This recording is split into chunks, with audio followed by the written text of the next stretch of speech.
আসিয়া। আহা,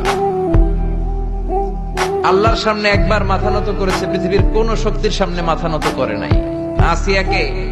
আসিয়া এবং ফেরাউনের ফিনান্স মিনিস্টার, অর্থমন্ত্রীর বিবি লুকিয়ে কালিমা পড়েছে, সাইয়েদনা মূসা আলাইহিস সালামের উপর ঈমান এনেছে। ফেরাউন শুনে দুইজনকে ডেকে নিয়ে আসলো।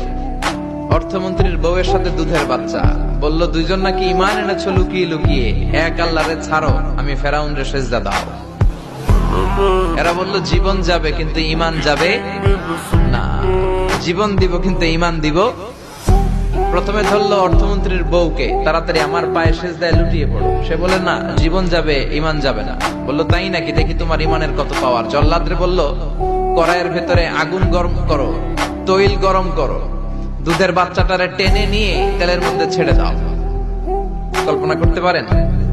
দুধের বাচ্চাকে মায়ের বুক থেকে ছিনিয়ে নিয়ে তেলের মধ্যে ফালাচ্ছে, বাচ্চাটা রোস্ট হয়ে যাচ্ছে, আর বাচ্চাটা বড় মানুষের মতো মাকে বলছে, মা চিন্তার কারণ নাই, এটা উত্তপ্ত তেল নয়, এটা জান্নাতের বাগান।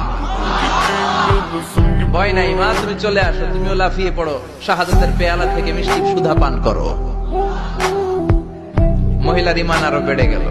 সে বলল আমি, জীবন যাবে ঈমান যাবে। ফেরাউন বলল তোর ঈমান কত আমি দেখে নেব। এই মহিলাটাকেও উত্তপ্ত তেলের মধ্যে ছেড়ে দেয়। বাকি রইল ফেরাউনের বউ আসিয়া।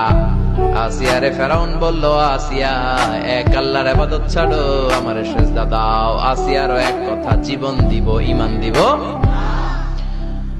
ফেরাউন বলে আসিয়া তোরে উলঙ্গ করব, বউ হয়েছিস, আই ডোন্ট কেয়ার। হাজার হাজার মানুষের সামনে নিজের বউকে উলঙ্গ করলো, তক্তার মধ্যে উলঙ্গ বউকে শুইয়ে হাতের মধ্যে পেরেক ঢুকালো।